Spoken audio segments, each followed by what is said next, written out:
Hey, in this episode, I talked to Alex Drew from Odys Global. I've known him for a few years and always have a blast chatting with him.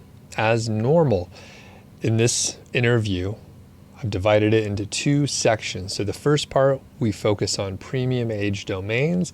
And the second part, which is a separate episode, we're going to talk about in-person events. And I love in-person events, so I always kind of geek out on it. And I actually didn't go to any events for about 5 years. And then the first conference that I went to, it didn't really inspire me to go to more conferences. So it was a few more years before I actually started to attend more in-person events. So anyway, we get into those details and I'm going to send it to part one right now. Hey, what's going on? Welcome to the Ranking Revolution podcast, your go-to source for strategies and ideas for SEO, organic growth, content creation, and online business.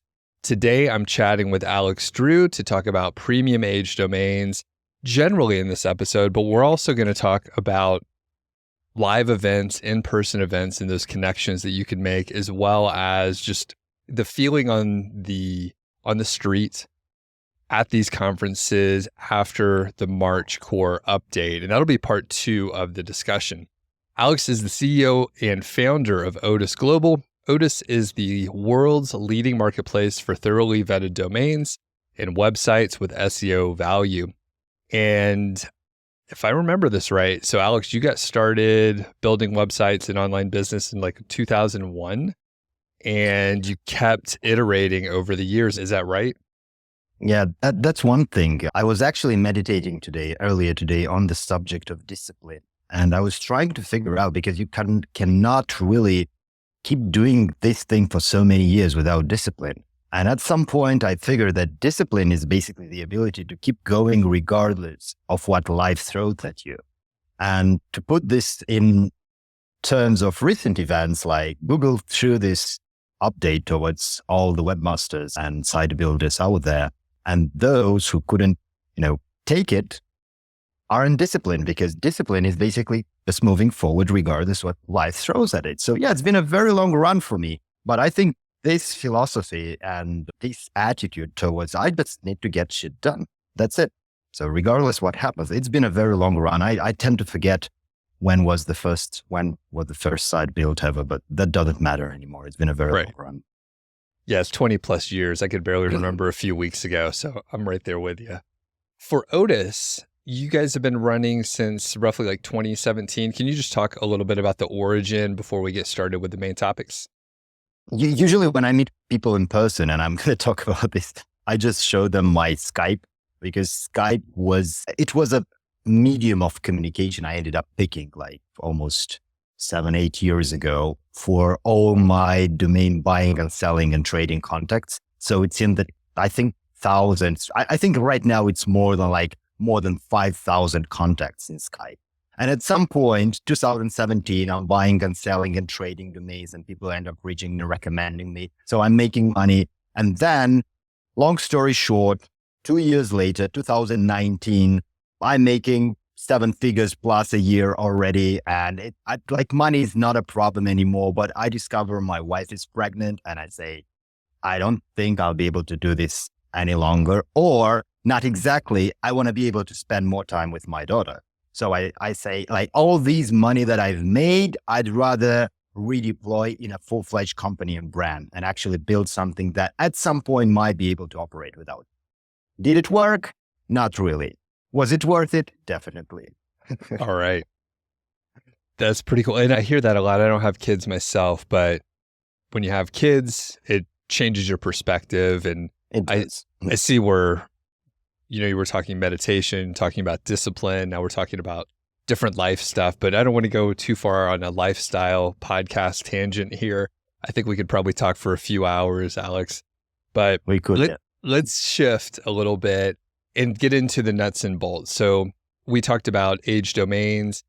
What is the goal with Odys? Like, what sort of transformation do you want to have for your customers and your clients and the overall mission for Odys?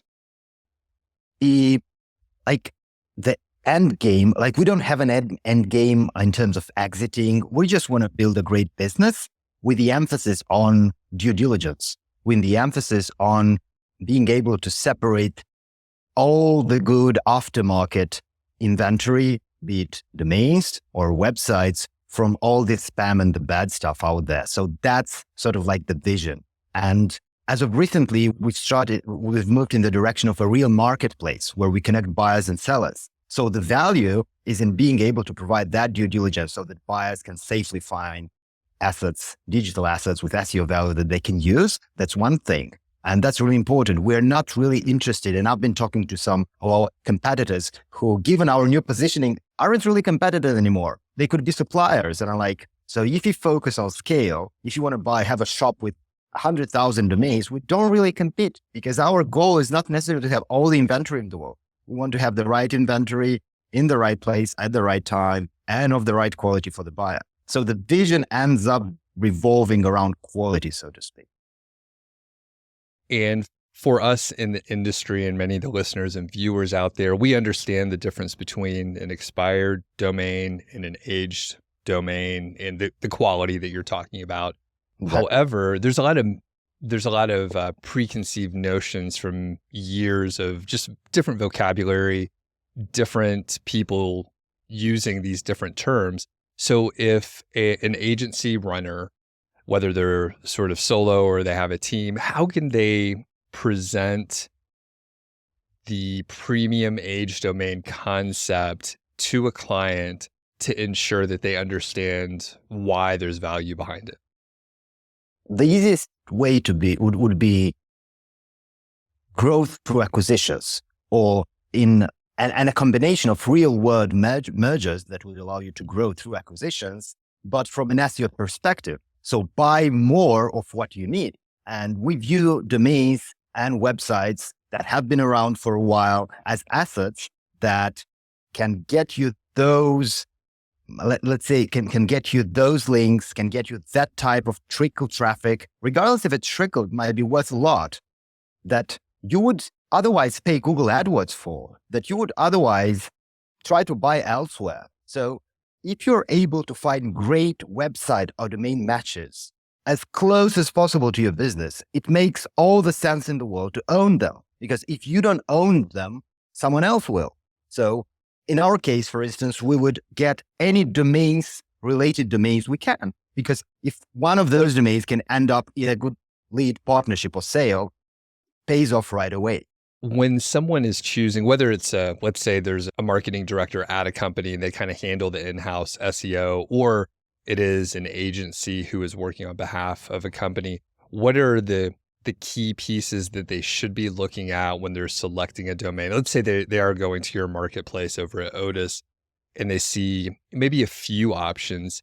What's the best way for them to whittle it down to the right domain for that client? It really depends on the goals. That's why sometimes when we're talking about clients that don't necessarily just go to the marketplace, add a domain to cart and buy, they want a strategy call, they need onboarding, they need help, they want to pick our brains. One of the first questions we ask is, what are you trying to achieve? What are the objectives? Like, why do you think you need a domain in the first place? Because some might not. So for something that has been working, in fact, real brick and mortar businesses, e-commerce, and any legitimate businesses can make an absolutely great use of aged domains because they're legitimate businesses. Now, those who had experience in using domains for other type of websites might not necessarily experience the same, but we'll get that in a moment. So when these people go to the marketplace, they should be looking for a domain as relevant to whatever they're trying to build. So one great case studies that we have is a UK online pharmacy. So we've helped 301 redirect a former encyclopedia of medication, if I reckon. So that encyclopedia had thousands of referring domains, lots of pages, unique pages talking about very specific drugs. And they bought the domain. We helped them with the 301 redirect. We worked on the redirect for about 2.5 weeks, I think, since we ended up basically mapping every single former inner URL to the new site. So we ended up creating this 301 redirect funnels where if someone was looking for information in regards to a specific drug, they would end up on the pharmacy site. And that may even lead up to conversions at some point. So beyond getting SEO value, link value, authority, increasing DR, potential traffic, it may also end up generating leads, conversions, partnerships. So the match you're able, it's sort of like a dating match, right? Between the business and whatever asset you can find on the web. And if you're doing it right, it can bring tremendous value. So this e-commerce online UK pharmacy project that we have, in fact, it's one of the best case studies. And actually it's something that's been shared around conferences sometimes. It's something that we're really proud of because that's a great match and that's exactly what they should be looking. Another example is we have a famous lawyer from New York ended up buying a domain from us. And that domain ended up being nylawyer.com. And it was an age domain that's been around. And he's a lawyer, which has, obviously, he's doing business in New York. And that's the perfect domain for him. And he ended up buying nylawyer.com and he had ended up redirecting it to his site because he's actually taking business from New York. He's accepting business from New York. So why wouldn't you own this site? It has traffic. It has great links from directories that would be very difficult to get those links from in the first place. So these type of matches are the matches that you should be looking for, like the perfect ones, in my opinion. Those are awesome examples. I'm curious if you have any mistakes that you could share where someone, they took the answer that you just gave. They're thinking, hey, I want it to be as closely related as possible, but they missed a little something. Maybe the initial website or maybe the backlinks, in air quotes, the search intent was a little bit different. So are there any examples that you can give where someone did follow the spirit of what you described, but then they made a little mistake and it didn't match up? And this question could go nowhere, but I'm just curious about those kind of little nuances. It's a very good question. In fact, there are two cases when it doesn't work. The first one is when people don't take any action. So unfortunately, we have this phenomenon. People buy domains and then they get distracted. It's the shiny object syndrome. The domain they bought could be a $10,000 domain, a $5,000 domain, and they get distracted by other things in the business. That's why we've launched like the basic 301 redirected service. We charge us $500 for it. Come on, we'll do it for you. Don't just let this valuable investment sink. That's first case. The second case is most likely, and it has to do with the quality of the website you're using it for or redirecting. Unfortunately, and that's something that has been going on for a while, it's the legitimacy of the business that your website operates basically, which ends up the factor that determines the result. Will you be getting results or not? For instance, we are almost able to get a 90% plus success rate by 301 redirecting legitimate, relevant, powerful domains to e-commerce businesses, for instance. Whereas with content websites, that is a much lower rate. And the reason for that is because there is very little trust in content website. There is no skin in the game. And that's something that's beyond our control. So people have been following my advice, but they have been applying the exact same tactics to businesses and business model, which Google doesn't necessarily like. So if you have a content part of the business on your blog, on your legitimate business, that will work tremendously well. If your entire site is informational website and you are not corporate owned, Google cannot verify your credential. There is no about page. All the authors are fake. There is no address. There is no phone. There is very little skin in the game, as we call it. Then chances are 50-50. It might work, but most likely it won't work, or it won't work long term. And there is usually the problem with these sites is the following. Google can easily figure out if most of your traffic comes from their search engine. And this is something that legitimate businesses, it's completely different for legitimate business. In fact, for Odys as a business, I think no more than 50% of the traffic comes from Google. The other 50 comes from YouTube. It comes from from our social accounts, from also even from direct type in. People are searching for a brand, they type in the website URL in the browser directly. So it's type in traffic.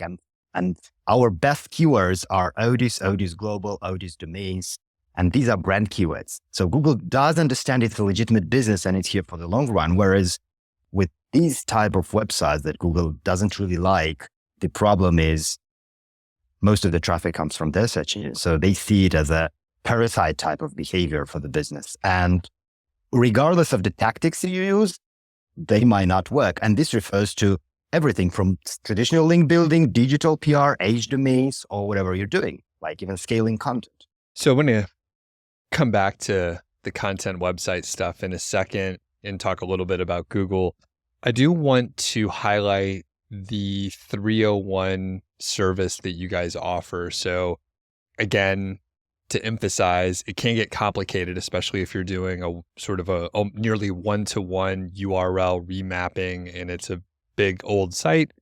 And sometimes, a smaller agency may not have the skills in-house for the scope of how complicated it might get. So can you talk about the service that you offer and then who it's available to as well?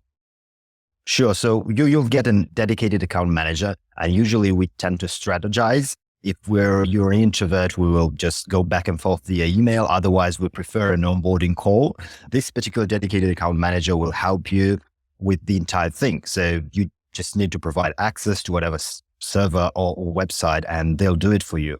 We have a couple of methods. The most common one is the merger and acquisition, where we will build up the website or the domain that has to be redirected, usually announcing the 301 redirect or the acquisition of the domain on the homepage. And then we will simply migrate this page to a one-page a newly created page on your blog, and we'll just 301 redirect, because it doesn't really make sense to take any domain, regardless how relevant, and 301 redirected to your homepage. It confuses Google on an anchor text level. So we try to 301 redirected to a 100% relevant page. That's the first thing we do. But there are other use cases. For instance, you just want to rebrand and you have a website that has 1,500 pages and you're kind of scared you're going to mess things up. You might mess up your SEO rankings. You might mess up. So that's something that we handle as well. Another one is you're simply trying to, let's say, bypass a penalty. By the way, this works really well. Rebranding with the goal of bypassing a penalty. Now, the problem is if you take the exact same old website and you deploy to another domain on the exact server, things may not last forever, right? So you will end up getting in trouble sooner or later during the next Google algo update. Now, what works is rebranding, but reconsidering some of your business practices in regards to content, building links, and operating a website in general. Another one is simply building up a MVP flagship website with a specific topic cluster in mind. So let me give you an example. A famous standing desk company from Australia, they hired us to build them a standing desk related cluster on a standing desk related domain. So we ended up building a website for them. And then they simply merged that website with their main corporate website into the blog, into a separate category, standing desks.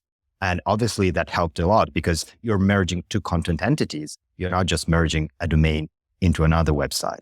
So there are quite a few, let's say, less known details about 301 redirects, and that's been our focus for the time being. In fact, it's one of our best sold services so far. So that's more or less to it. And it has to be done right to work properly.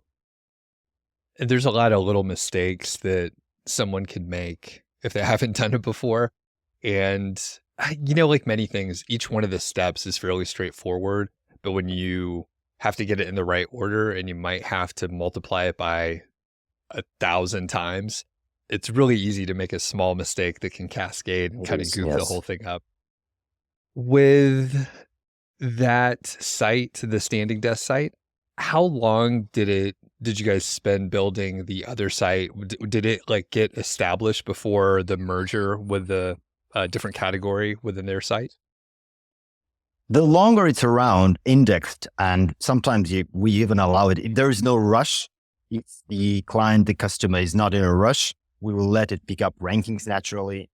We prefer merging a real website. So ideally, if there is a real website we can buy on behalf of the buyer, we will, and we will merge that one. We don't have a website we will build on, right? So usually if they're in a rush, if they have a customer who's not patient at all, wants results yesterday, then we wait for those pages to at least get indexed, and then we merge. Otherwise, we will let them get indexed and maybe just let them be for a couple of weeks. Ideally, wait for them to pick some rankings first. Makes sense. So like anything, if you're not in a rush, it's probably a little bit better. Okay. Yes. So hopping back to the content website. So as many of us know, the March core and spam updates from Google really shook up the authority site and niche site space. And you mentioned that the success rate is, well, at this point, is probably a little bit unknown because we don't have enough data as we're recording this in That's correct. late April.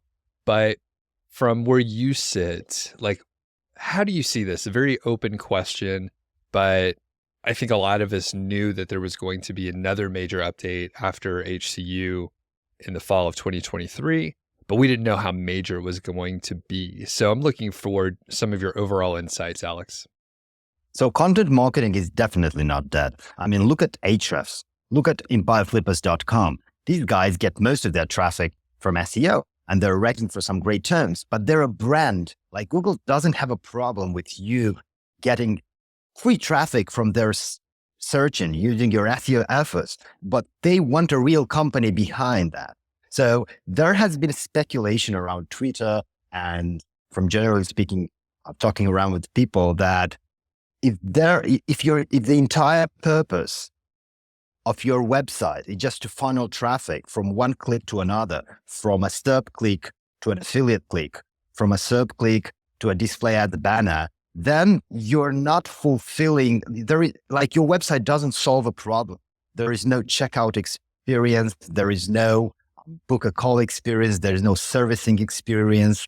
You don't end up like filling any detail, signing up for anything. So Google can at some point see that if you're using analytics, if you have Google Search Console, obviously if you're bouncing back to the SERPs and haven't found anything. So that's the main problem with content websites, though, in a way or another, they're bridge websites. They're funnel websites, they're thin websites, regardless how big they are. Now, in regards to the business model itself, obviously there has been lots of collateral damage. And what I mean by that is, let's take travel bloggers, have extraordinary website. They're actually investing their own money, reinvesting the money they make from SEO and traveling, buying tickets, going places, taking pictures. That's original content, but they ended up being hit as well. Well, the algo is not perfect. I end up giving this example, the example of protests and basically the riot police. So if there is something going on, right? Let's take what happened in US like a couple of years back. So if you're just standing there and watching these people trying to attack the White House and the riot police comes, they can't really know if you're there supporting those guys or you're one of them. So they will try to go after everyone, right?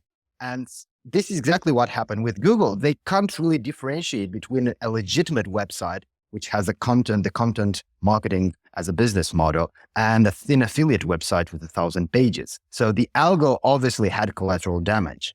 Now, the problem is there has been a lot of disappointment, and I understand those folks who've been pivoting to Facebook, Pinterest, and other sources to get traffic. But the problem is what they forget is these platforms have an algo on their own. And at some point, there will be updates like happened with Facebook in the past. Organic reach is dead. So you have to be really sophisticated and know what you're doing to get some traction.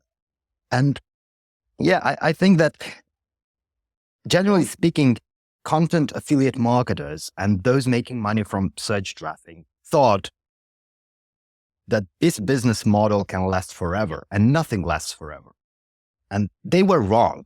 And I think that at some point in time, Google will solve the informational queries through SGE and just leave the buying ones to e-commerce stores and obviously local businesses for all local stuff. But that's more or less. I don't think that affiliate websites solve a problem, really. And that's a reputation management game for Google most. And if we will end up discussing the expired domain abuse, which they have announced, that's again a reputation management thing. It doesn't have to do with the actual reality of age domains. Okay. And we will definitely come back to that. So great example with the travel bloggers where they are often creating 100% original content because there's so many different geographies or so many different experiences that they can personally have. Maybe it's a specific food tour package at a specific place, and it's just not covered, right? It's not covered anywhere else. And I am curious, and I don't know how Google is going to deal with this, but I don't spend much time on Twitter, but I did see a thread that someone sent over, and it was someone who was a travel blogger that created a 5-day itinerary for a specific location. Priceless, right? That's super valuable.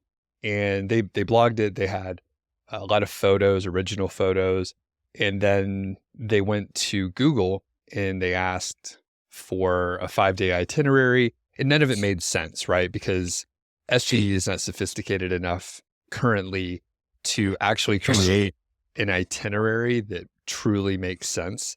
And it was saying, hey, just drive over here really quick, do this other thing. But it was an 8-hour drive to get to this other location. So it does not fit in the itinerary and it doesn't make sense. So my thought is, there's no question here, by the way, I'm just pontificating on this idea, but the main idea is Google needs the source material from somewhere to actually come up with it. So we have a chicken and the egg situation where if Google's not giving traffic and people are not going to play ball, if they're thinking, hey, we're just not going to write anything for Google because they're not giving us any traffic, I'm not sure where that source information comes from, because there's some of this stuff. Recipe sites are another valuable sort of original content piece of the puzzle that I think a lot of those sites were impacted too. So if you have any comments, feel free to share here, but no pure question. Collateral damage, as said, it's really hard. And I imagine working as an engineer at Google and trying to solve the problem of actual low quality websites. And I think those are like smart folks. They don't want to destroy anyone's business, but they are trying to solve a very, very complicated problem. So there will be collateral damage. As an analogy, I think around 2012, 2013, there has been around $20 billion of dollars laundered from Russia through Estonia. So the problem we had with Estonian companies is that the government said, we're not going to allow banks to use US dollars anymore. So it's been euros for close to 7 to 10 years. And only recently they started allowing Estonian companies to operate dollars. Obviously, whatever the bad actors were, they kind of limited those, but there were hundreds and thousands of businesses that couldn't operate properly, had to switch to euro just because of that event. So I think when it comes to Google, again, they're trying to solve a problem, but there will be lots of collateral damage. And on the other, and there is an actual conflict, because on one hand, they do need the content. Now in the age of AI, they need the content to actually train the models, right? So they actually need that data. On the other hand, they kill the data. So that happens with big corporations. Too many teams, conflicts of interest. One team wants to train the AI, the other team wants to solve the spam problem. So these are obviously ongoing conflicts and problems within big corporations. And there is no easy way out. Like, I do understand marketers because I've been one myself for a very long period of time, but I do understand Google at some point as well. And being a corporation this big, they cannot just openly talk about these things. These are like corporate secrets, so they cannot just openly express their feelings in regards to killing so many legitimate businesses. So it gets complicated. These are cases where there is no easy way out. And one quick anecdote, and then we'll move on to the recent phrasing in the updates and some of the communication about age domains and abuse. I was chatting with Spencer Hawes at Niche Pursuits, and he mentioned that there was a successful website feature over on Google, and it was presented by, I believe, maybe like the AdSense team, but essentially they were saying, hey, these folks are making full-time income. Here's all these success stories. And there's, I think, dozens or hundreds of these different websites in different categories, international. So this is put on by a specific team, like you said, over at Google. If you go and look, because some of these stories are a couple years old, if you go and look, many of them were hit by HCU. Many of them were hit in this last update in March. So obviously, one team is saying these are success stories. You can learn some stuff from them. They're doing a great job. Meanwhile, the spam team hit those sites, and not all of them, by the way. It looked to be maybe like 30 to 50% were hit, which is still a high number for someone that actually got featured on Google. Someone on the team had an interview with them. Like, I mean, it was a big deal. So I'm going to do a video on that at some point, just because it's a little bit alarming when you have a company, for us, it's just like, it's Google, but it's a huge company, so much is going on. That said, in March, in the updates, Google released a lot more documentation and some guidelines, and there was a mention of age domain or expired domain abuse. So can you talk a little bit about what the guidance is and maybe some of the misconceptions that people have after these updates? Sure. So obviously, operating a domaining company that sells aftermarket inventory, it did somehow concern us. However, not to an alarming extent, mainly because nothing really changed. And I can publicly state that. We're seeing very high level black hat abuse using age domains, and that's unfortunate because someone would buy an excellent domain that would be a great use for, let's say, a toys website, someone launching a toys e-commerce website, and they use it abusively for anything from gambling to very high level black hat stuff, right? So that's pity actually, because it could have been a great domain for a legitimate e-commerce business. So that still happens and that still works. So nothing really changed. In my opinion, that what Google did was necessary to some extent because they sent a signal. We don't like when our reputation is damaged. Now, the entire expired domain the expired domain abuse announcement, I think revolves around a couple of events. And one of them was this really, I'd call them smart SEOs. I think they're from Pakistan, I believe. I actually got the chance to meet them in Saigon in Vietnam last week or 2 weeks ago. So what they did is they randomly bought an age domain from Google GoDaddy auction, and they started aggressively scraping Amazon. So at some point they were posting like 6,000 posts a day, and they ended up monetizing. And those were actually reviews and testimonials, if I remember correctly. So they ended up making, so the website kept going up and up and up, and they ended up making $800,000. So almost $1 million in 2 months. Now, at some point, the domain gets de-indexed, the whole website gets de-indexed. They manage to index it again, keep posting, make a little bit more money until it starts going public. Everyone's talking about it. Obviously, they completely ban it from Google. Now, I think that these type of events is what's triggered their overall position and just statement towards expired domain abuse, because the domain was the former domain of a resort somewhere from Florida, I think, just some random, let's categorize it as a travel website. And it ended up like posting content on everything under the sun, like all sorts of projects, and just funneling millions of views and on hits towards Amazon. And by the way, they managed to get the money. Amazon wired them the funds and it ended up happily for them. But that's not something. So now think about it, how influential it is. And I believe it was featured on Search Engine Roundtable. I think it was Matt Diggity who actually interviewed these fellas. So it ended up spreading. And trust me, like Google employees read this stuff and they end up actually talking to their management about this. Like, we cannot possibly allow this to happen. At least we should react to it. Now, the problem is not this one event. The problem is that you had tens of thousands of other SEOs saying, well, I don't mind buying an age domain, configuring a scraper and potentially making 1 million or 500,000 a month for 2 months. That's some serious money for the average SEO out there. So I think the level of influence that happens from those events is what triggered thousands of other people to actually replicate this. Now, when someone goes to our marketplace and organically buys the domain, I have no idea what they're going to use it for. They might use it for something similar. So I think Google wants to prevent this behavior. And what usually they do is they use these scare tactics, which this is something that all corporations do. It happened in politics, in business. So they said, we're going after this website. But they announced this. And then from the 5th of March, when that announcement came live till this very day today, we're still seeing lots of aggressively repurposed websites that rank. In fact, I could privately share with you some SERPs that are dominated by repurposed US government agency domains .org, .net, .com, whatever, and completely repurposed to very, very, very black hat stuff. And that's a pity in my opinion, because each one of those domains could be used legitimately by an agency for their clients, by a real business, something that we've discussed at the beginning of the podcast. So in a way, it kind of breaks my heart, but I mean, money is money, and GoDaddy would take it. We will take it.